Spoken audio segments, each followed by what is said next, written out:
So, the title, only people with power can say this now. What does that mean?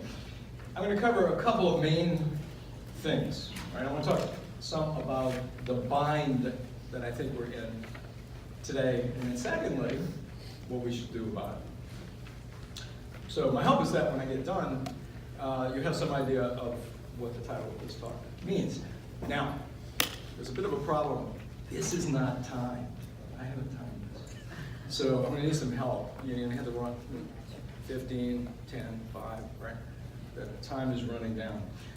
One of our students, Brian Beck, asked me outside, do I always write out notes when I do a talk, or do I just talk? I share with him that the best feedback from students that written comments that I ever received, and I don't think they meant it as a compliment, but they said, this guy can talk for 2.5 hours straight without notes, and he doesn't repeat himself. Okay, well, actually, I do repeat myself quite a lot. And those of you who have had me as a student, been a student in one of my classes, or maybe suffering through that experience right now, will recognize some of these ideas, okay? All right, so yeah, I do have notes, and I may refer to them frequently, and then I may go off script. We'll see how that goes. It's a talk, but in a way it's a rant. We'll call it the Devil's Coffee Rant. Anybody's going to my office, if you look on the door, there's this little sign, I love that sign. It's got the Devil's Brand Coffee. Wake the hell up. Okay? So this is a wake the hell up kind of a rant, as well as, I think, hopefully some good conceptual content. Some of you might think, well, wait a minute, Forster, if you're going to talk about the devil, I figured you would tell us that Trump is the devil. Right? You know, we have to exorcise from our system. Okay, but Trump is not the devil. Trump is, to use clinical language that we tend to favor in our profession, he is a symptom of a much deeper systemic problem, which is something I want to explore a little bit with you in just a moment. Now, I could use a more graphic image. I did use a more graphic image of NASW in March, and I got in trouble for doing that. But it's kind of irresistible in a way. But I'm not going to just say it. I'm going to ask you to you know, everybody's had stomach virus? Yeah? We're getting into the season for that. Right? You get stomach virus, get stomach flu. What happens when you get the stomach flu? Often. Right? You know what happens, right? Things come up. That's what happened. Trump came up out of a system that is ailing, out of a system that is sick in some very dangerous ways. Okay. Just for the record, I never said that the president was vomit. I didn't say that. I said the system vomited up. There's a big difference. You have to cut me some slack here, because you know, look, if the president can stretch the truth, if not lie outright 30, 40, 50 times a day, I can split academic hairs. All right, so enough of that. What is the deeper problem? What is the deeper problem? What is the system sickness? I'm so glad you asked the question. I want to say social workers, and I'm aiming these, I mean, most of us here are social workers, not everybody, but I'm definitely aiming this at social workers, and particularly social work students. We're not facing just a garden variety problem. You know, we're good at problem solving. But this is not a garden variety problem. It's a crisis. It's a serious crisis. In fact, it's a series of crises, not just one crisis. It's an interlocking set of crises, and I want to talk to you a little bit about this. The most basic is an economic crisis. And that economic crisis, in turn, spawns other crises: political, community, and most frighteningly today, ecological. just a little bit about the economic crisis. It is no secret that we, the United States, now have a level of inequality unparalleled in our history. A small handful of extremely rich individuals now hold more wealth than, I don't know, what is it, like 90% of the people in the world? The middle class in this country is rapidly shrinking and has been for decades. Along with life expectancy, by the way. First time in a long while, life expectancy going down. Wages of ordinary people, largely stagnant. Working class wages are actually lower today than they were in 1974 in real dollars. And millennials, a lot of you folks out here, I'm sorry to tell you, millennials will be the first generation whose economic fortunes are worse than those of their parents. 20% of Americans have what's called negative wealth. They're in debt, serious debt. Add up everything they got, houses, cars, everything, they're negative wealth. 40% of Americans cannot financially manage an unexpected $400 expense, like a car breakdown or a trip of your kid to the doctor. They couldn't handle that expense. All the economic gains of the last several decades have gone and are going to a tiny sliver of the population. And of course, we can add to that rather ugly state of affairs the disquieting reality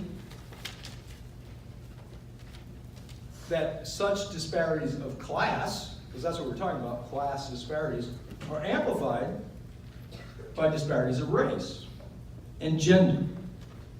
People of color trail whites and lower income, women trail men, and so on. So the upshot, which is really much more significant than it may sound at first, the upshot is that the mythic American dream, you work hard, you play by the rules, you get ahead, you make a better life for your kids. That, which has been a major ingredient of the glue that has held this diverse society together, would appear to be on life support, if not already dead. So how do we get into this predicament? Well, to oversimplify, we bought hook, line, and sinker an economic fable about the miraculous qualities of an unfettered market system. Sometimes called neoliberalism, but we don't need to get into the labels.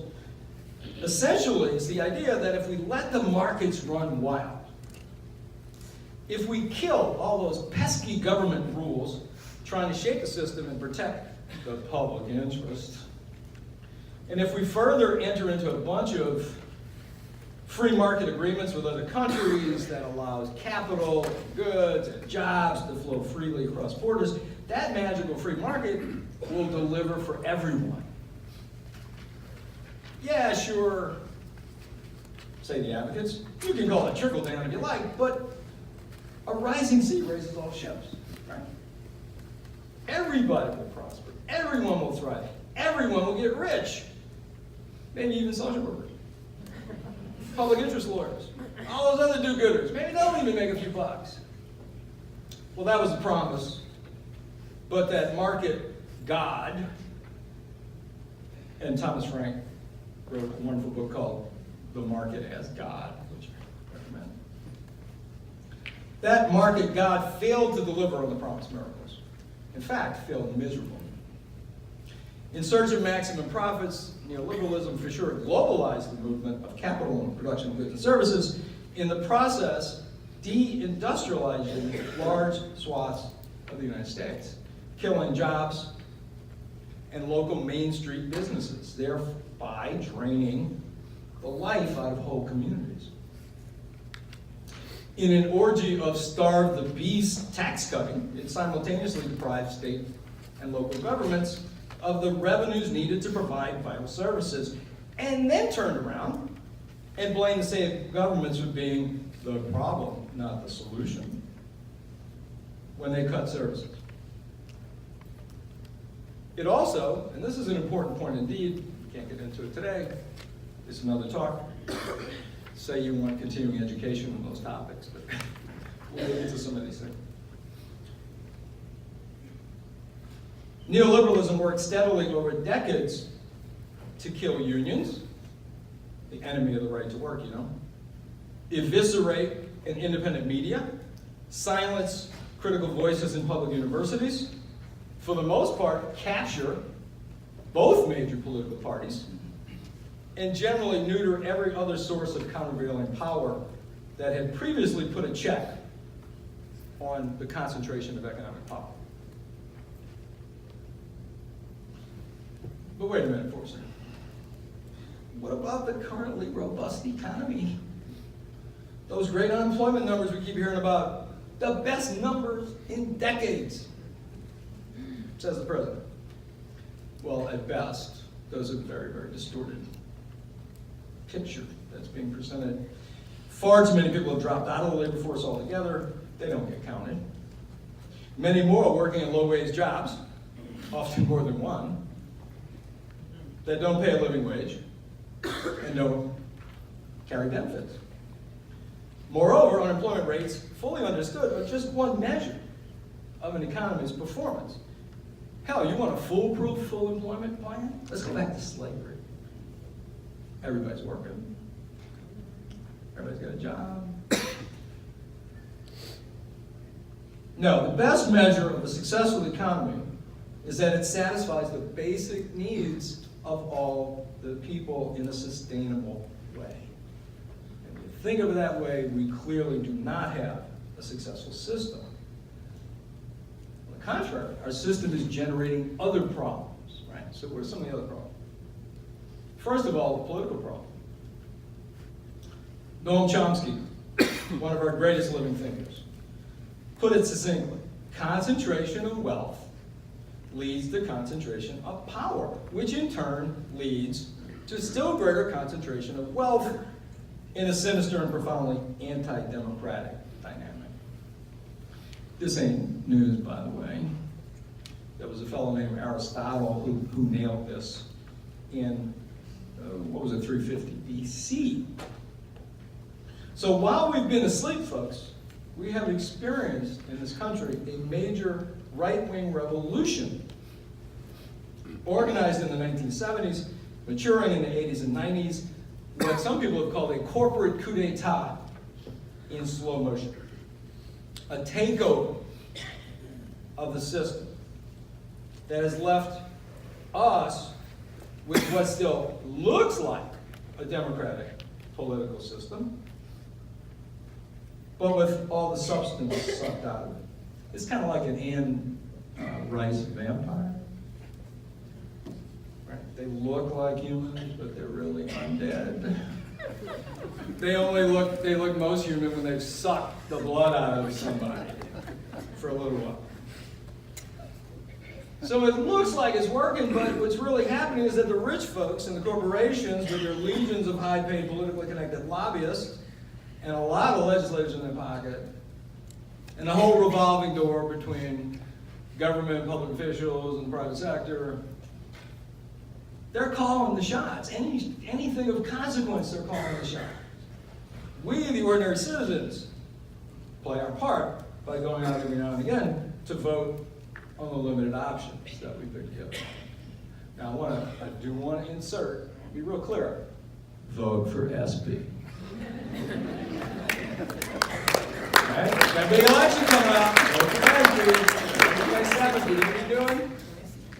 Voting for SB and dragging everybody you know that's right. Vote for SB. I'm going to tell you why it makes a difference in a minute. But if you have some doubt about this, why he's stacking this whole thing, talking like if the whole system is taken over, how else can we explain the massive disconnect between our so-called representatives and what people really need and want? Now, I may be ranting a little bit, but I'm not making this stuff up. Polling data show it. And academic studies of political science show it. The American people, when you look closely, are actually pretty damn progressive in their policy preferences. They want universal health care. They want well-funded public schools. They want tax fairness. They want mental health and addiction treatment. They want reproductive freedom. They want social welfare programs that take care of people when they need taken care of. They want criminal justice reform. They want peace and an end to endless wars. They even seem to want some reasonable form of gun control. But do we have those things? No. In every case, we have pretty much the opposite. Why? I mean, how do you explain it? Well, the short answer is that the rich and the corporations, the tiny minority, don't want what the people, the large majority, want. More than anything, they want to hold on to what they have. Their money, their power. And they want more money, more power for themselves. The political right wing could never win on straight up votes on the issues. How do we know that? Because they don't let those issues come up for straight up votes. They do everything to avoid it. That's why they use money in place of free speech. That's why they have to hide from a real debate on issues during campaigns. Where's Representative Palazzo, by the way? It's why they refuse to attend town hall meetings where they have to face tough questions from their constituents. That's why they have to gerrymander districts and suppress votes. That's why they have to pack the courts with right-wing judges that will say that whatever the laws they pass are fine. That's why they have to generate an endless stream of fear-inspired pseudo-issues. The government's going to take your guns. The liberals are going to make your little daughters go to the bathroom with men wearing dresses.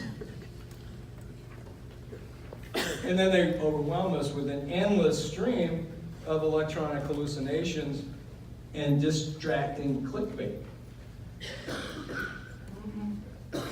Who's here without a cell phone today? Nobody.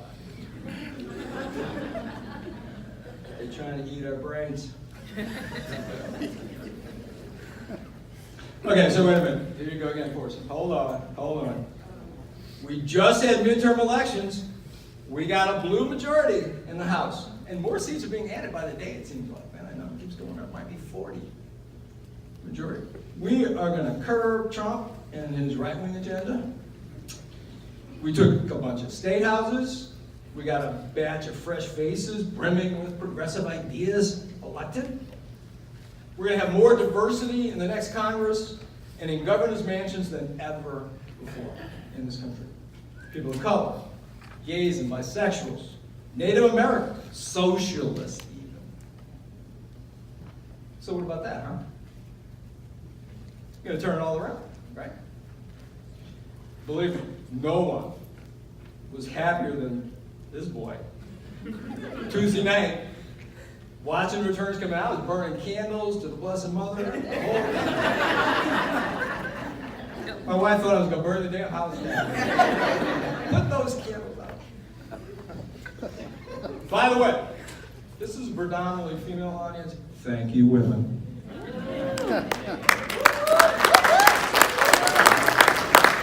It was the women that did it. Women candidates, women operatives, staff and campaigns, women voters turning out in record numbers. Women. And Lord, I hope the Democrats do something. Find a spine. I'm pretty sure they will check the assault that would have otherwise come to Social Security, Medicare, Medicaid, Obamacare. It was coming. Make no mistake about it. Paul Ryan said it was coming. Mitch McConnell said it was coming. They would have done it. Whether the Democrats will manage anything else, that's rather unclear at this point. So I'm worried about that, I confess. I think it's part of our political bind. Pelosi's almost certainly going to hold on to the House speakership. And Pelosi, Schumer, and their pals have this chant they never stop chanting. The center, the center, the center. Here's my problem with the rhetoric at the center, by the way. I know, people want to see the government do something, so we need, what does that say? I haven't had my glasses adjusted for a while. 5 minutes? Oh, Lord have mercy. I'm going to say my problem with the center. I'm going to beg your indulgence and tell you what we're going to do, right? What we need to do. The problem with the rhetoric of the center. What's the center on racism? Got a little coffee, a little cream in your coffee? That's okay, but if you don't, it's not. What's the center on racism? What's the center on misogyny? You know, ladies, those bodies, do you think they're yours? They're not, they're mine. Because I'm a man, I'm white. And my privilege trumps. Yeah, that's a pun. Your human rights.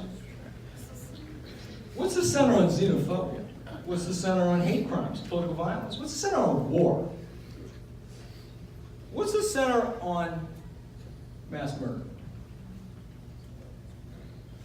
You could go on. What's the center on homelessness? When people dying because they can't get health care or afford drugs. Kids going to crappy schools in violent neighborhoods. Where's the center on out of control student debt? Or deregulation of consumer environmental protections designed to protect public interest, or big banks whose deceptive practices sink people's finances and send whole cities into bankruptcy. What's the center on this? There ain't no center on those issues. All right, so we also got a community crisis because our system does suck the life out of communities. And I get a sick kick every time we talk about conservatives promote pro-business plan. Conservatives? Our economic system is not conservative. It destroys every damn thing in its path.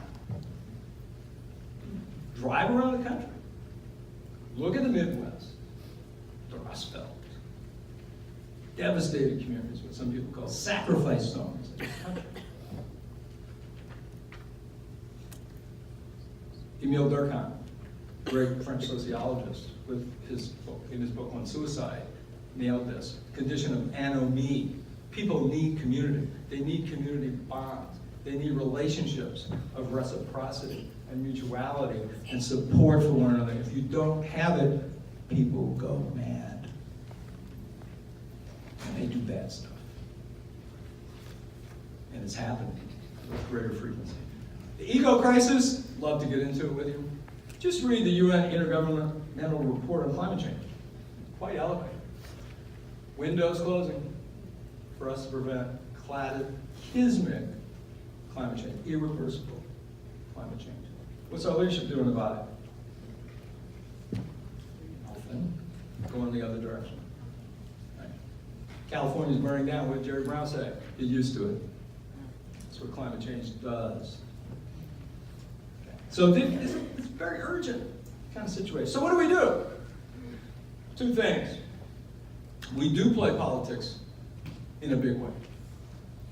Every crappy thing I've said about our political system is not a reason not to engage. It's all the more reason to engage. We have to pour into that system. Logic here is pretty straightforward.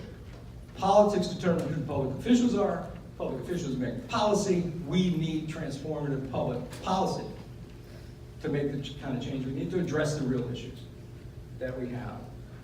So, yeah, vote for the lesser of evils. You want to run for office? Run for office. That's great. I'll give you a better idea. Become a political operative. Learn how to run a campaign. Learn how to organize people. Learn how to keep them mobilized for the right reasons. That's what we need to do. Stop. She's telling me stop. I'm just getting one word, the last thing. We have to support social movements. You're going to hear about some of them later. We have to support social movements. I will quote the Latina firebrand Alexandra Ocasio-Cortez, who said, elections are one tool in the toolbox. We gotta take the whole toolbox. We need movements to support elected officials and also hold them accountable. You can't show up every couple of years and say, oh, I don't like you did this, you didn't do that, I'll vote for the other person. Day in, day out. Okay, I'm done. Thank you.